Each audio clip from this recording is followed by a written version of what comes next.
As 2024 winds down, we're taking a look back at the stories of people and positivity. For 4 years running, we've brought you along for the journey. One little action of kindness can go so far. And what a worthwhile experience it's been. With creativity and compassion. I was so thankful. Empathy and selflessness. That's what it's all about. Southern New England has proven kindness. One of the best. Thank you. Still has a home here. These are the moments that we hope to facilitate. With so many small gestures and reminders that resonate. Treat others the way you want to be treated. We thank you for playing your part. Continuing to show us something good.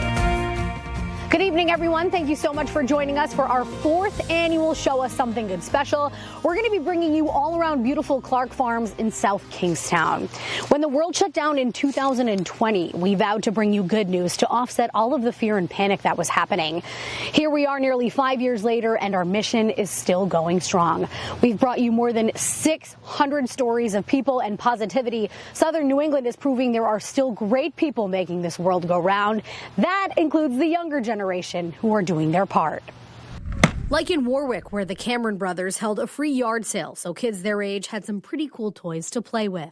They'll take a few toys, maybe make the world a better place.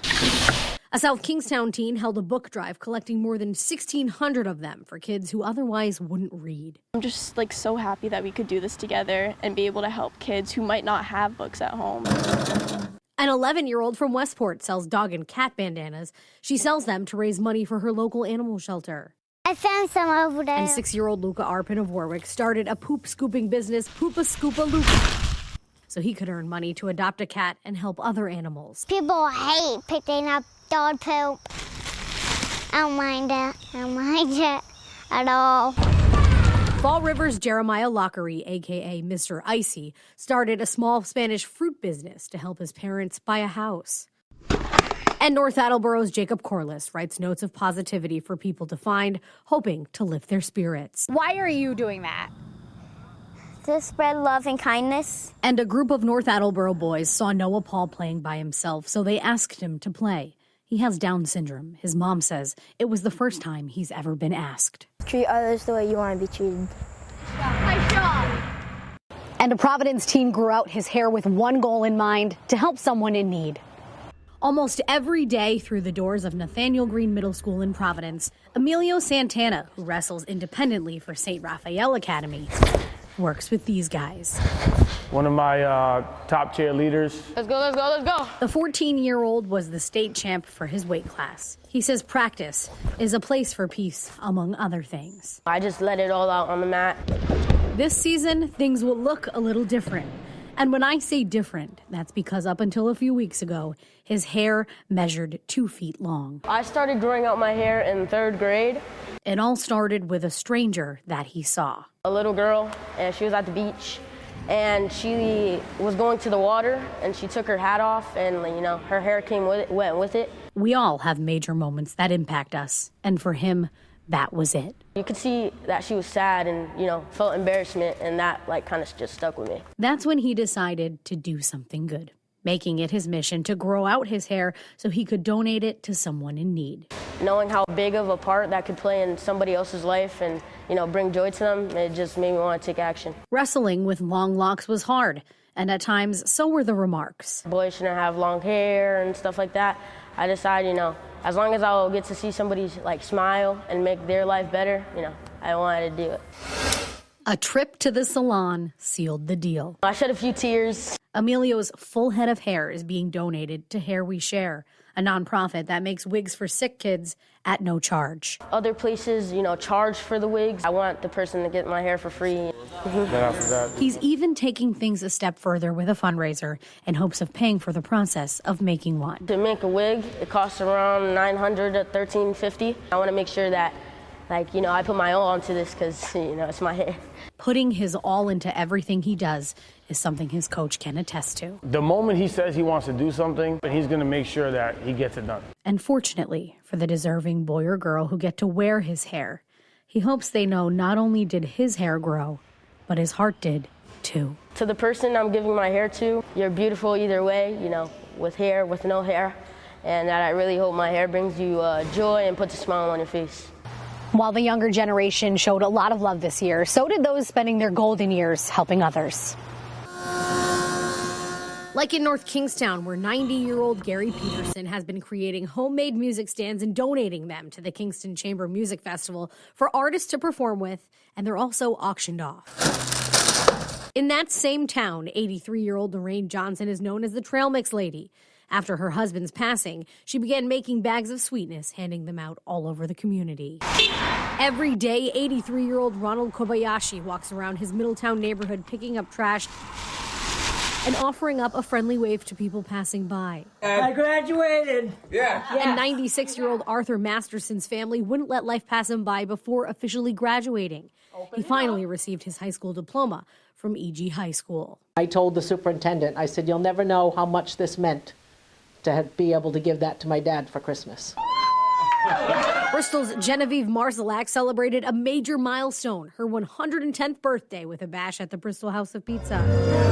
And the Westerly Senior Center held a senior prom for its residents, many of whom never got to go to their own in high school. I'm boogieing. What do you think I'm doing? Speaking of schools, some of the greatest gifts came to light both in and out of the classroom. Acushnet Elementary School held its own Super Bowl to collect canned goods for their local pantry. And high school students all over Rhode Island and Massachusetts spent months making playhomes individually catered to sick kids. They deserve it. Woonsocket Elementary School teachers created a cup stacking club, and kids were really into it. And the food services director and science teacher at the Rocky Hill Country Day School started an after-school Shredders Club. Every Friday at Varden Gorgarian, longtime custodian Freddie Bucci puts on a show. 1, 2, 3. The kids call it Freddie Fridays. Freddie's the best janitor in the whole wide world. Cumberland High School students grow their own vegetables that are used for their hot lunch. I literally pick it in the morning and it's in their salad in the afternoon. A Warwick barber offered free haircuts to kids heading back to school in Providence. Hi. How was school today? Joanne Corey has been driving a school bus for 43 years in North Kingstown. Her community surprised her with a celebration for her continued success. In West Warwick, some talented teens went above and beyond to make children's artwork come to life. On a weekly basis at West Warwick High School, freshmen through seniors take part in art with Tracy LaForte. This is a Sculpture 1 and Sculpture 2 combination class. Over the course of the school year, there's all kinds of projects and products.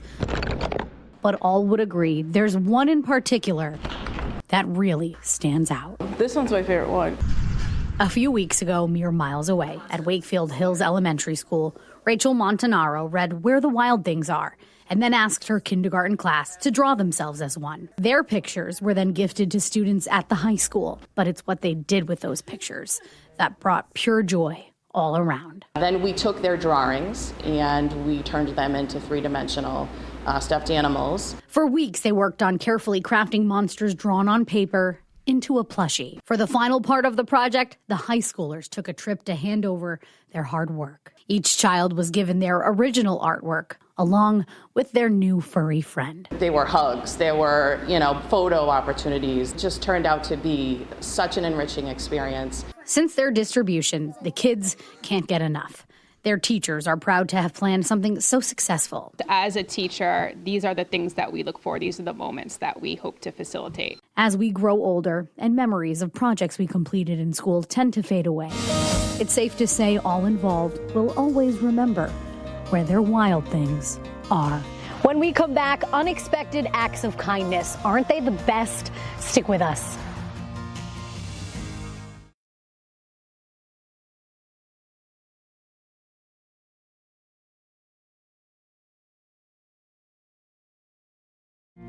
Welcome back. Throughout the last year, we've seen random acts of kindness and grand gestures that have meant so much.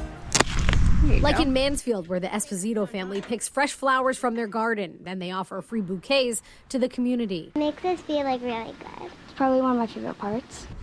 Joseph Leach of Cranston spends his weeks volunteering for Meals on Wheels in Providence. The 76-year-old helps feed the community in memory of his father-in-law. They're all my friends now, I look forward to seeing them every day. When the community learned a Newport boy with autism had a dream to mow people's lawns, they stepped in to fulfill his wish. And in Westerly at Rio's barber shop, a customer overheard another telling his barber his mom had just passed away and he was in town for her funeral. The stranger anonymously paid for his haircut, which meant more than one would have imagined. It was one of the most genuine, selfless things that anybody's ever done for me. It wasn't meant to be a big thing or anything like that, but just to hear that he really did appreciate it, that was the best part for me. They're the backbone of our community. Local businesses are doing all they can to spread positivity. Those stories and many more when we come back.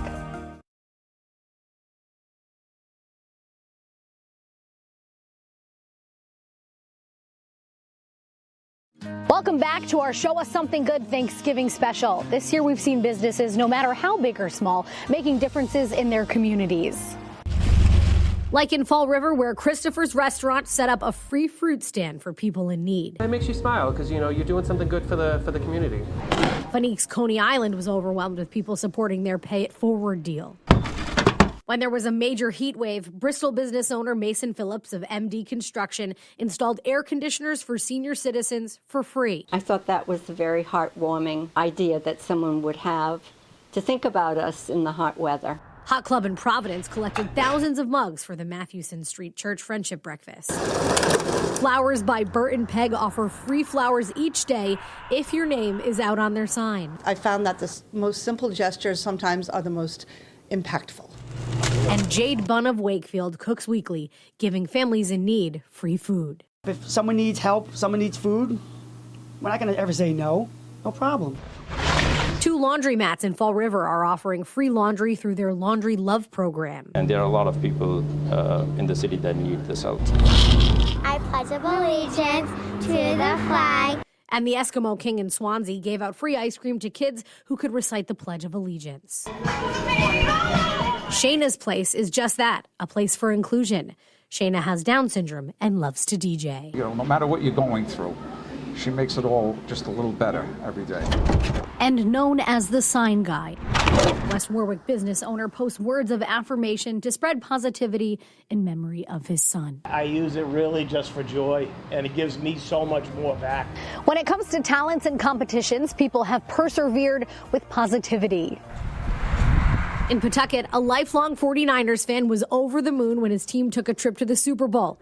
Even though they lost, his home is a reflection of love and loyalty. I will be doing this and raising your hand as winner for a lot of tournaments for a lot of years. The family of Boston Bob, a longtime wrestling ref who passed away, gifted his whistle to one of his favorite Coventry athletes. Situate's Aradash Mishra placed first in an international music competition that was held at Carnegie Hall. 89-year-old Edgar Edwards volunteers countless hours at TF Green Airport playing the violin for people coming and going. And gives me a reason to keep going. And a 16-year-old Fairhaven teen has been accepted early into the Berklee College of Music.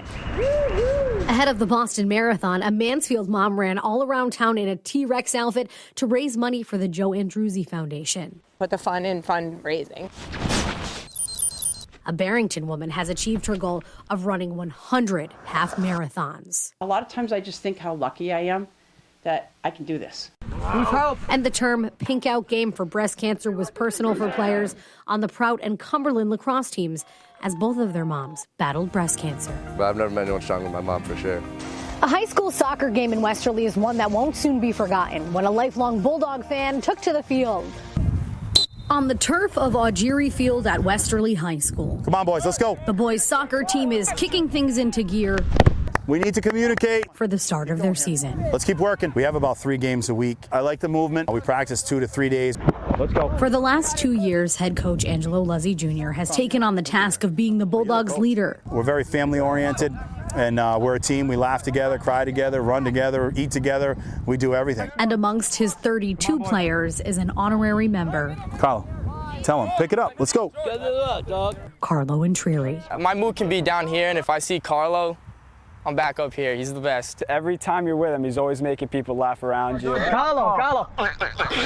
For years, Carlo, who was born with Down syndrome, has found a home here as a fan. He's had several obstacles to overcome in his lifetime, and he's knocked the walls down every one of them. And with a big family and an even bigger heart, he never misses an opportunity to cheer others on for all sporting events at the high school. He's everywhere. Every time I'm somewhere where there's like a bunch of people, you know, you're always seeing Carlo there. To return that favor, a little more than a week ago at their first home game of the season, they came up with a play. Ladies and gentlemen, entering the game for the Wesley Bulldogs. It wasn't one that could be put into pictures, or words for that matter.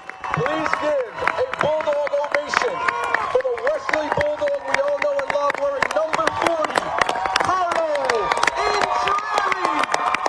Thought it was very important for me and this community and our boys to really just show him how much we care about him and what he means to us. Under the lights against Rogers High School, Carlo came into the game. It's been his dream to step on this field here and score a goal in front of everybody.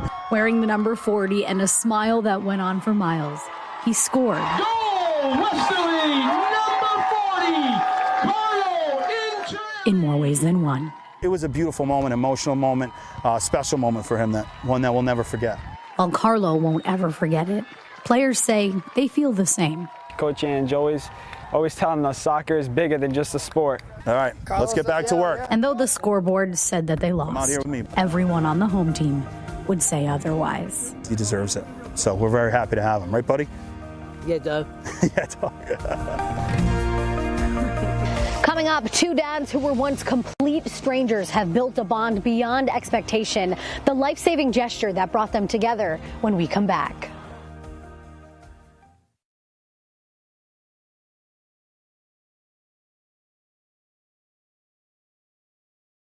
Welcome back to our final story. A Providence man learned a fellow dad needed a life-saving surgery, so he took matters into his own hands. For 52-year-old Sean Gagan of Providence, Monday through Friday, he's in the classroom teaching math What do I get? to dozens of kids at the Paul Cuffey School. The job's different every day. The father of two considers these kids his own, Go ahead, Sophia. Tell me what happens if I cross multiply. and he's been at it for 24 years. I hear back from old students. They'll tell me sometimes like, oh, you know, you made an impact on me. And that's like a really gratifying thing to hear. For as long as he can remember, Sean has always been a problem solver. And that's where Derek Robinson comes into the equation. Whenever I tell someone this story, they immediately are just like, oh, there are good people, or there are good things happening in the world. Derek works as a physician's assistant, and he has been for the last 18 years. And while he helps people with their health now, in the early 2000s, he learned his wasn't the best. While in his 20s, he was diagnosed with kidney disease, which eventually led to kidney failure. I just didn't think I was going to get a donor, so I said, you know, I'm just going to do dialysis. So I had an AV fistula put in my arm. Derek fell very ill, but daily he would drop off his daughter at school. Sean and Derek's daughters were friends, and though they really weren't, they would occasionally carpool in Providence. I didn't go to a lot of school events, and people found out that I was sick, and the word got to Sean. I never thought twice about it. I really didn't. A phone conversation amongst the men was actually unbelievable for Derek. I just didn't believe that someone who wasn't a blood relative or a close friend would even consider donating to someone. And it was like a really heavy conversation because I think accepting generosity sometimes can be a very difficult thing to do. It was, but then another call from the transplant team at Rhode Island Hospital solidified the surgery. None of Derek's family and friends were a match, but this man was a perfect one. What he told me that made me feel okay with that is that he said, you know, a lot of people are going to ask me, why would I do something like this? And his response is, I would hope someone would do this for me, and this is why I'm doing it for you. In 2014, they went into surgery, and Derek came out with a new kidney. I think in a lot of ways it's like one of those moments in life where like you don't really know what you're getting into. You just say yes and you go forward with it and you hope that everything's going to turn out the way it should. Fortunately for them, it has. What's up, big man? How you been? which is why once a month, almost every month since the surgery, they meet at Teas in Cranston for breakfast. We've been through something that not a lot of people have been through together. Hi, guys. There have been dozens of delicious meals shared over a cup of coffee and catch-up conversations. But it really has changed into like a really profound friendship. For these dads, this Father's Day marks a big anniversary. I can't believe it's been 10 years. The pair plan to celebrate all they've overcome and the beautiful bond that's been built as a result. He is my brother. I mean, he donated a life-saving organ to me. And on the day that honors men who mean the world to their kids, Derek is happy and healthy and around to celebrate both things, all thanks to Sean's selfless gift that's kept on giving. It was great, thank you. Someday, inevitably, it'll probably start to fail, and that'll be really sad. You know, and then hopefully there'll be good options available. I really hope it lasts forever, though. And that's going to do it for us. We hope you enjoyed the last 30 minutes of our Show Us Something Good special. We want to thank you for trusting us to tell your stories and for always showing us something good. We wish you and your family a happy holiday season.